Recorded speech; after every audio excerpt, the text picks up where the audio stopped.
बच्चों, आज के इस वीडियो में आपका बहुत बहुत स्वागत है। मैं आपको पाठ 16 वन के मार्ग में पढ़ा रही हूँ,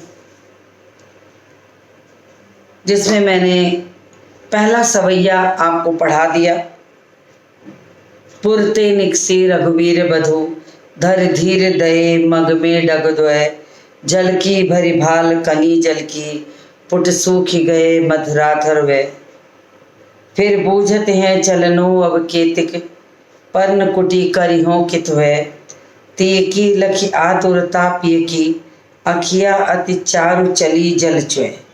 तो मैं संक्षेप में इसकी पुनरावृत्ति करा के इसके आगे वाले पद को पढ़ाती हूँ। तो 14 वर्ष का वनवास जब राम लक्ष्मण और सीता को मिलता है, वे जाते हैं। तो वन में जाने के लिए जब राम तैयार होते हैं तो सीता जी भी वन के लिए तैयार हो जाती हैं। उन्हें वन की कठिनाइयों का अंदाजा नहीं रहता, लेकिन ये मानना कि वे उनकी अर्धांगिनी हैं, तो राम के साथ उनका भी वन में जाना बिल्कुल उचित है, ये सोचकर सीता भी तैयार हो जाती हैं। और जैसे ही नगर के थोड़ा बाहर निकलती हैं, तो जिन्होंने कभी धरती पे पाँव नहीं रखा था, उन्हें जब नंगे पाँव वन के मार्ग पर जाना है, तो उनका धैर्य जो रहता है समाप्त होने लगता है। थोड़ा ही चलकर वो भगवान राम से पूछ बैठती हैं कि चलनो अब केतिक, अभी और कितना चलना है। पर्ण कुटी करिहो कित है, पत्तों की कुटिया कहाँ बनाएंगे। उन्हें क्या पता कि 14 वर्ष जंगल में दर दर इसी तरह भटकना है, और अभी तो वो नगर से बाहर निकलने पर ये प्रश्न करती हैं। तो इसी भावना को कवि ने यहाँ पर वर्णन किया, जो मैं आपको पढ़ा चुकी हूँ। अब दूसरा अनुच्छेद मैं आपको पढ़ाऊंगी। जल को गए लखन है लरिका, ये वाला मैं आपको पढ़ा रही हूँ। दूसरा वाला, जल को गए लखन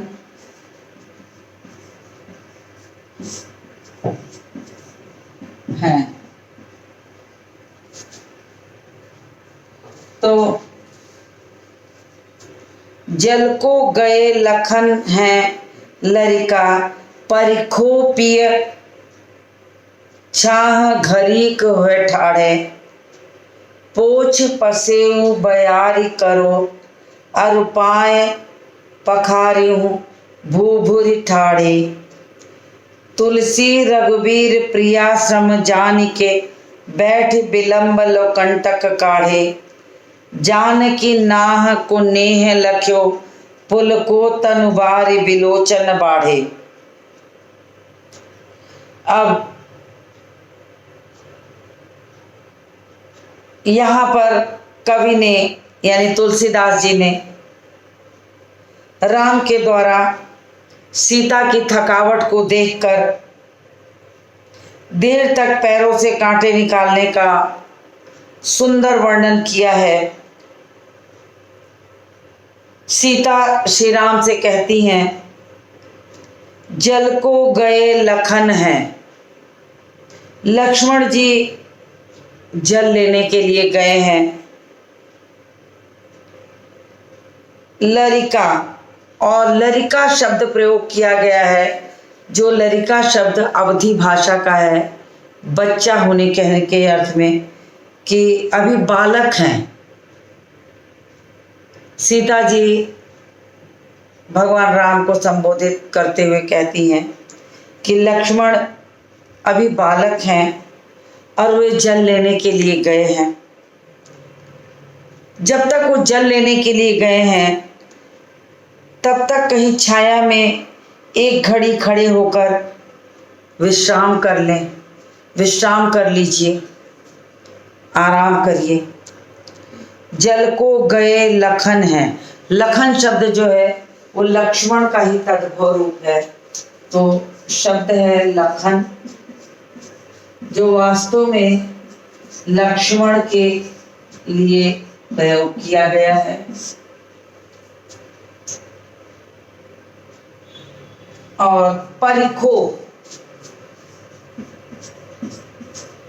परिखो का मतलब हुआ, परिखो का मतलब हुआ कि प्रतीक्षा करना,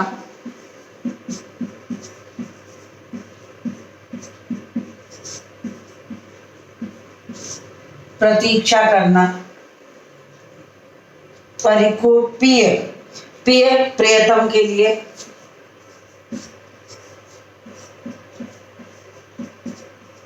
प्रियतम अर्थात राम।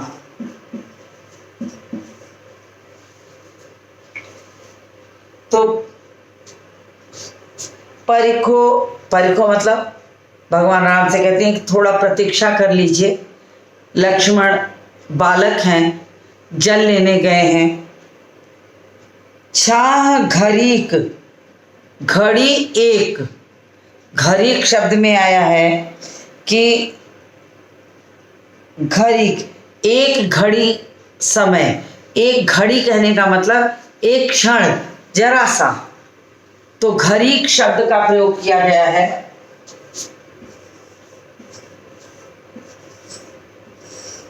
जिसको अगर अलग करके बताएं तो घड़ी, घड़ी के लिए है, घड़ी मतलब क्षण, या इसको आप कह सकते हैं क्षण भी कह सकते हैं, कुछ क्षण के लिए।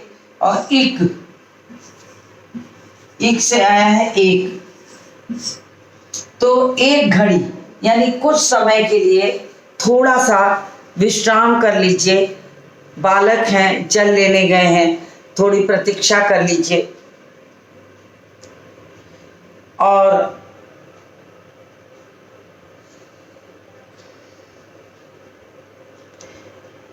छाह मतलब छाया,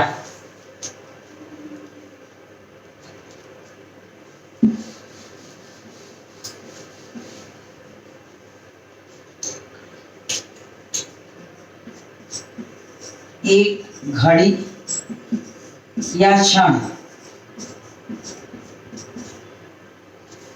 छाह छाया, छाह मतलब छाया। तो एक क्षण के लिए रुक करके छाया में विश्राम कर लीजिए। ठाढ़े, ठाढ़े का मतलब होता है खड़ा होना, ठाढ़े,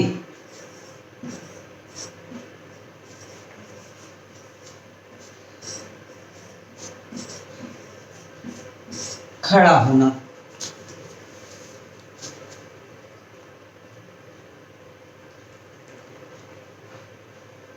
तो सीता जी भगवान श्री राम से कहती हैं कि लक्ष्मण बालक हैं, जल लेने के लिए गए हैं, और तब तक कहीं छाया में एक घड़ी विश्राम कर लें, कुछ क्षण के लिए विश्राम कर लें, उनका इंतज़ार भी कर लेते हैं। पानी लेने गए हैं, कुछ क्षण विश्राम करके उनकी प्रतीक्षा कर लेते हैं।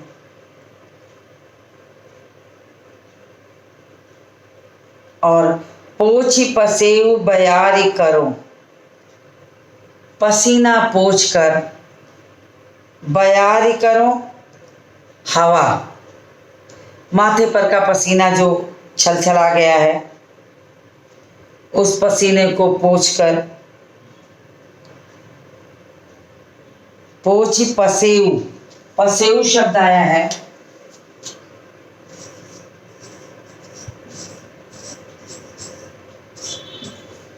पोछी पसेऊ मतलब हो गया पसीना।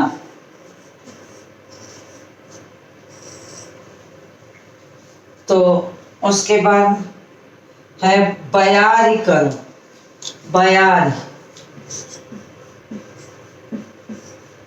बयारी का मतलब हो गया हवा। पोछी पसेऊ बयारी करो,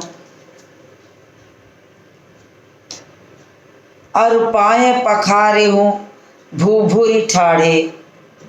तो पसीना पोंछकर मैं आपको हवा करूं, और पैर जो गर्म बालू पर, गर्म धरती पर चलकर जल गए हैं, उनको थोड़ा पखारना मतलब धोना, उनको धोकर विश्राम कर लें।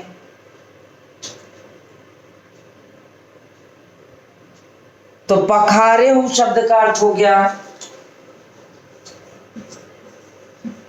पखारे हूं, पखारी हूं मतलब धोना। भूभुरी, भू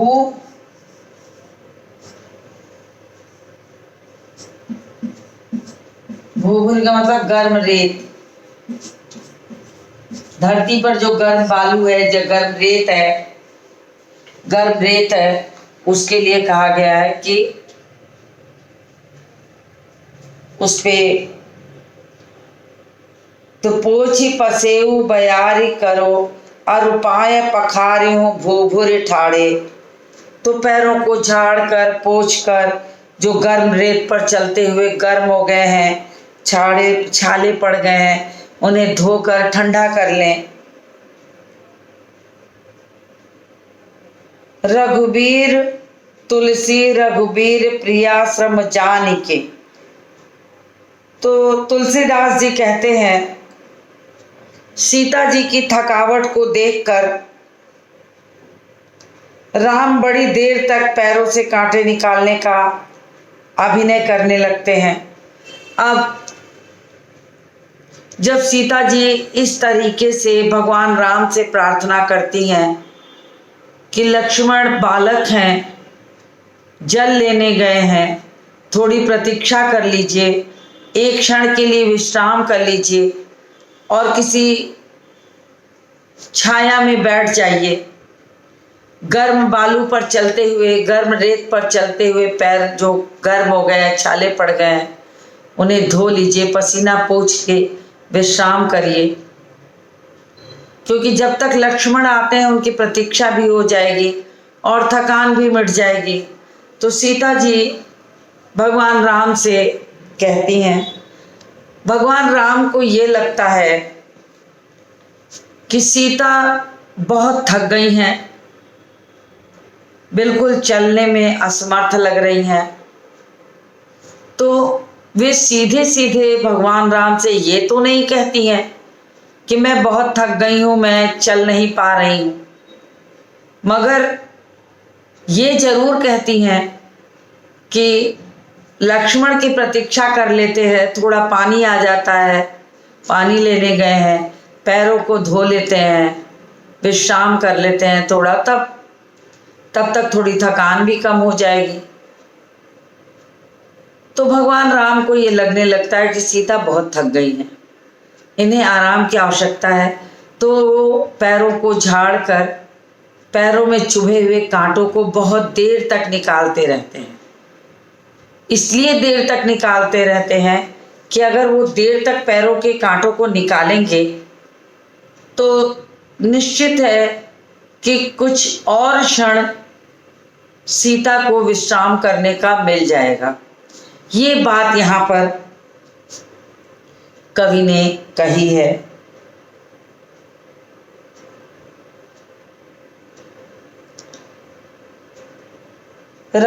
तुलसी रघुबीर प्रियाश्रम जानिके, प्रियाश्रम जानिके यानी कि प्रिया सीता जी के लिए कहा है, और श्रम मतलब परिश्रम, श्रम मतलब मेहनत या परिश्रम, उनकी परिश्रम उनकी मेहनत को जान के बैठ विलंब लो कंटक काढ़े। विलंब लो यानी देर तक,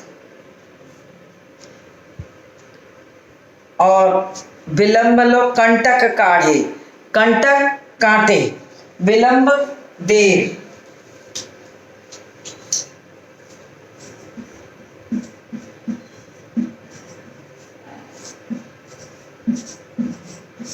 और कंटक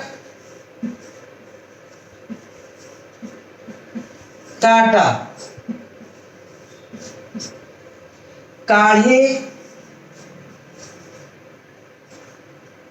निकालना।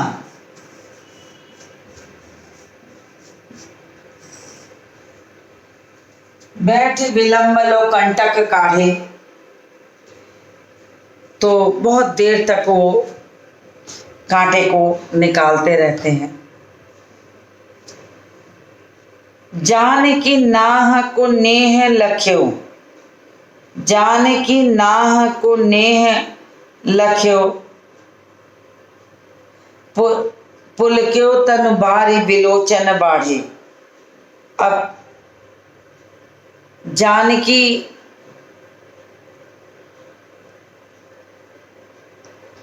जो रहती हैं वो जब अपने पति की थकान को देखकर और भगवान राम सीता जी की थकान को समझकर बड़े स्नेह पूर्वक उनको निहारते हैं और उन्हें लगता है कि सीता बहुत थक गई हैं और उनके विश्राम का उपाय करने के लिए वो देर तक पैरों से कांटे निकालते हैं। पुलको तनु, तो जो उनका शरीर रहता है वो रोमांचित हो जाता है और कष्ट होता है कि सीता को बहुत तकलीफ हो रही है। बाहरी बिलोचन बाढ़े, और आंखों से जो आंसू की बूंदें जो रहती हैं वो गिरने लगती हैं, आंखों से आंसू की बूंद निकल आती है कि कितना कष्ट उठा रही हैं सीता वन के मार्ग में। इसी कष्ट को सोचकर तुलसीदास जी ने इस सवैया छंद में उनके वन मार्ग में जाने पहुंचने वाले कष्ट का वर्णन यहाँ पर किया है। तो मैंने शब्दार्थ के साथ आपको इस अंश का भावार्थ भी पढ़ा दिया और उम्मीद करती हूँ कि आपको समझ में आ गया होगा।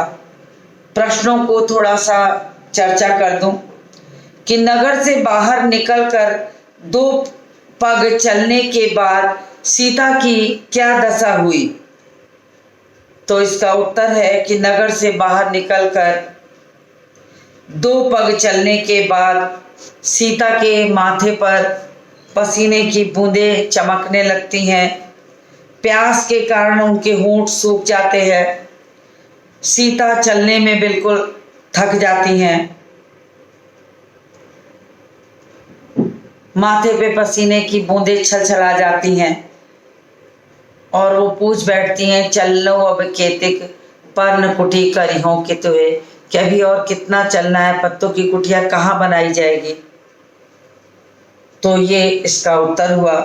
दूसरा प्रश्न है, अब और कितनी दूर चलना है, पर्ण कुटी कहाँ बनाइएगा, किसने किससे पूछा और क्यों। तो यह प्रश्न तो सीता जी ने राम से पूछा था और इसलिए पूछा था कि वो बहुत थक गई थी। अब थोड़ा सा ही चलकर वो इतना थक गई थी कि उनसे बिल्कुल भी चला नहीं जा रहा था। तब उन्होंने ये कहा कि पर्णकुटी करिहों कितवे। राम ने थकी हुई सीता की क्या सहायता की। तो राम ने थकी हुई सीता की सहायता के लिए उन्होंने अपने अनुज लक्ष्मण को पानी लाने के लिए भेज दिया। सीता जी ने अपने माथे के पसीने को साफ किया और एक पेड़ के छांव में बैठकर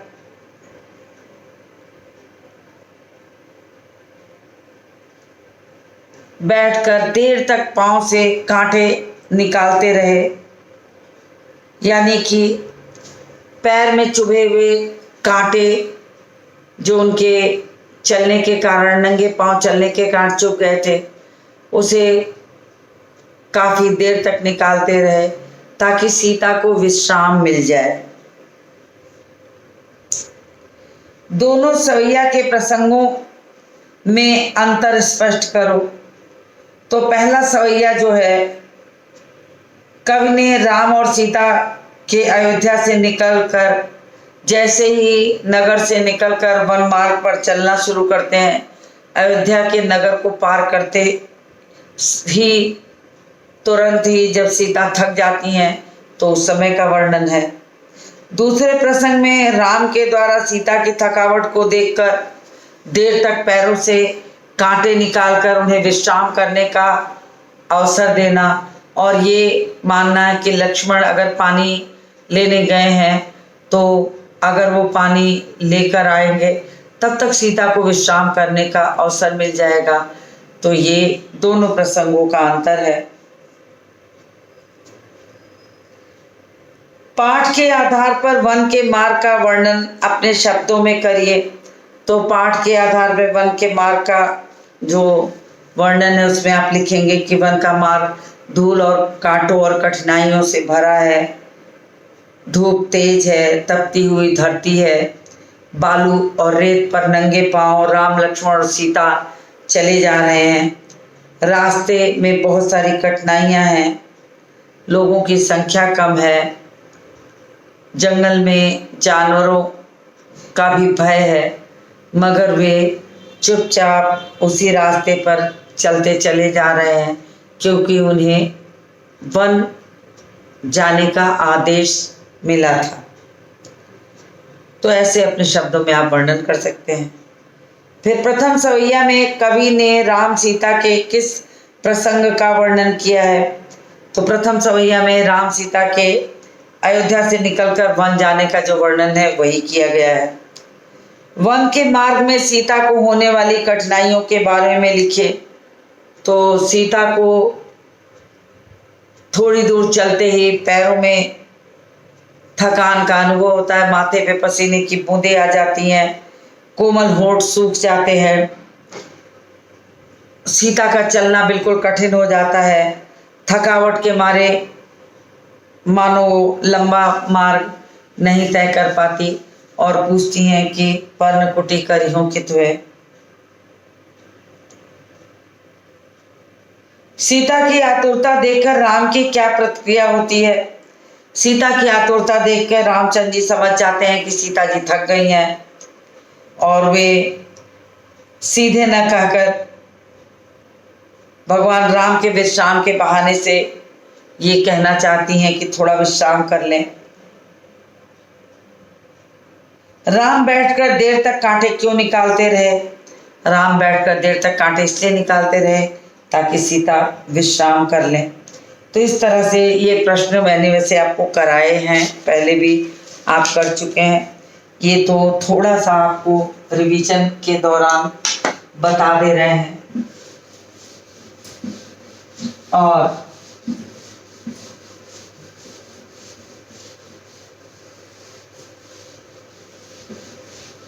साथ ही साथ भाषा की बात का जो कुछ प्रश्न है उसे भी देख लेते हैं।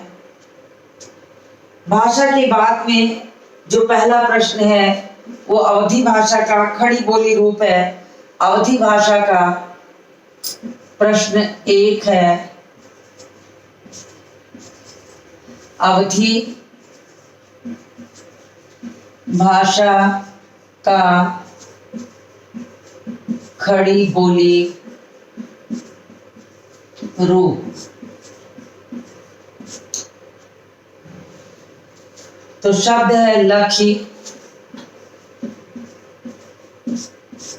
लखी शब्द का मतलब हो गया देखकर। फिर है पोछ। पोछ मतलब पोंछ कर।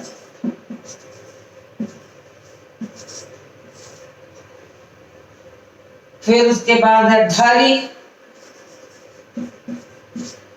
रख कर। रख कर, जान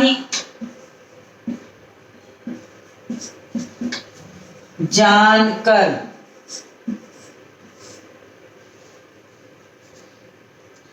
ये शब्द है।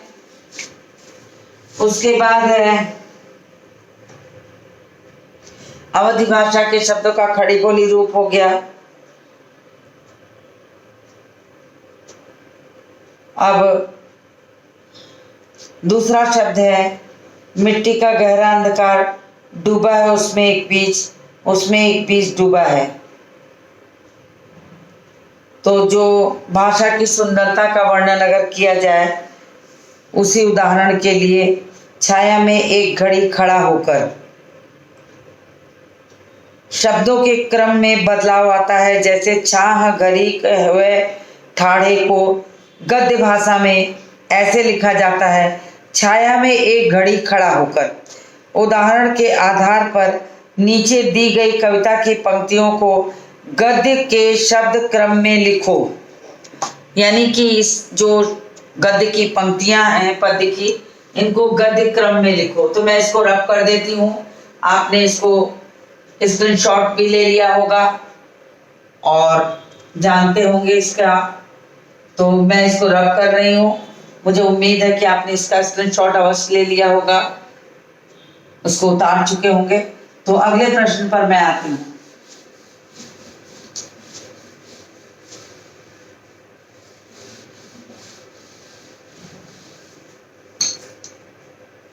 अगला प्रश्न है, जो शब्द है वो है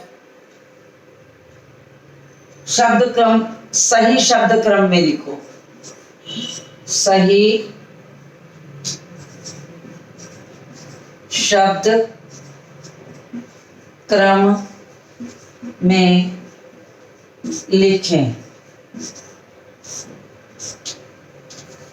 तो है पुरते निकसी, पुरते निकसी रघुवीर बधू, रघुवीर बधू। यानी नगर से रघुवीर की पत्नी सीता निकली। खड़ी बोली में नगर से रघुवीर बधू सीता निकली। ये इसका खड़ी बोली क्रम है। फिर है पुट सूखी गए मधुराधुर वे। तो अब मैं दूसरा पूरा नहीं उतारती हूं। पुट सूखी,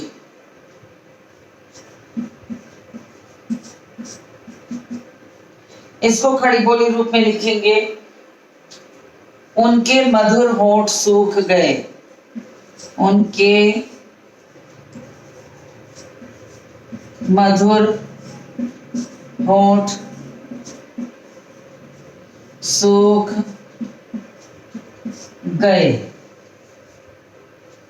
फिर तीसरा है पर्ण कुटी करिहों की तुहे। पर्ण कुटी करिहों की तुहे। यानी कि पत्ते की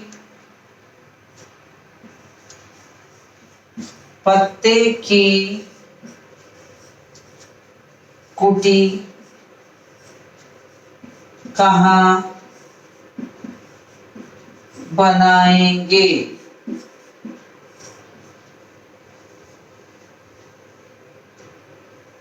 बैठ विलंबल और कंटक काढ़े। चौथा है बैठ विलंब लोकंटक काढ़े। इसको लिखेंगे देर तक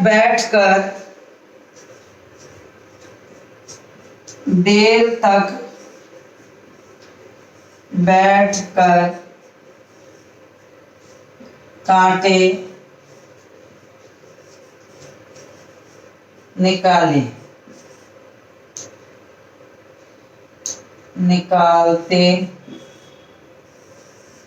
रहे।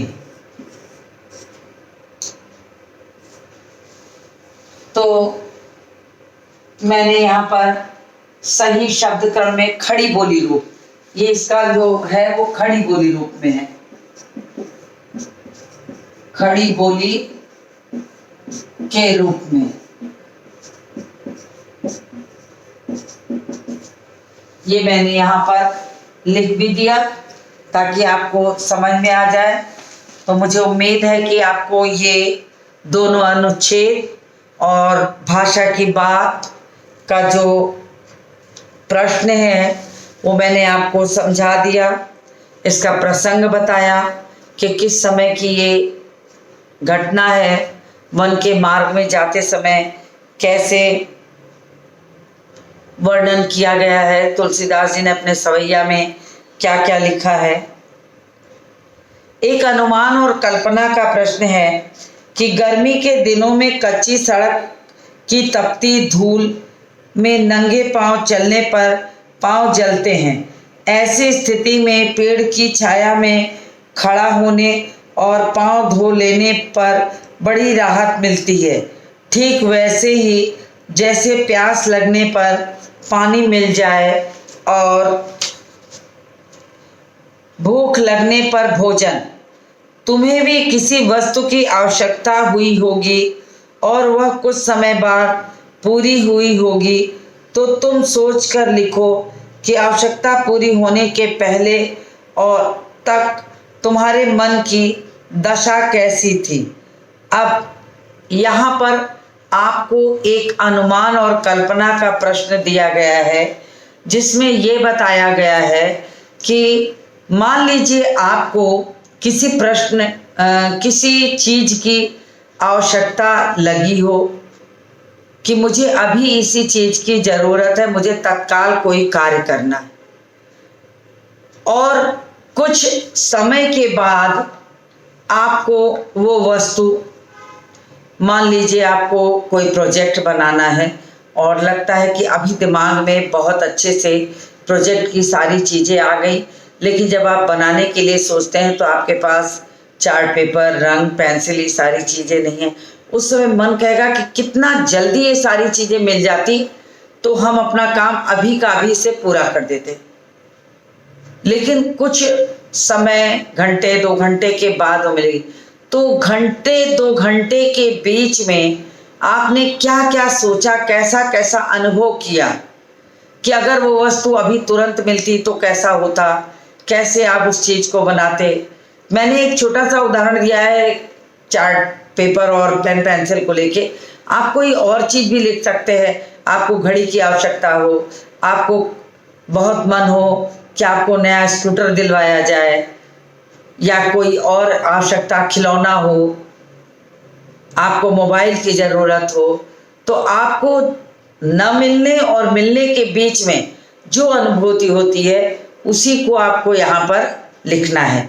तो ये आपकी स्वयं की अनुभूति है। मुझे उम्मीद है कि आपको ये बात समझ में आ गई होगी। तो ये अनुमान और कल्पना का प्रश्न है, तो इसे आप स्वयं कर सकते हैं। तो मैंने आपको ये पाठ पढ़ा दिया। उम्मीद है कि आपको ये अच्छी तरह समझ में आ गया होगा। तो आज के इस वीडियो को यहीं समाप्त करती हूँ और मिलती हूँ आपसे अगले वीडियो में।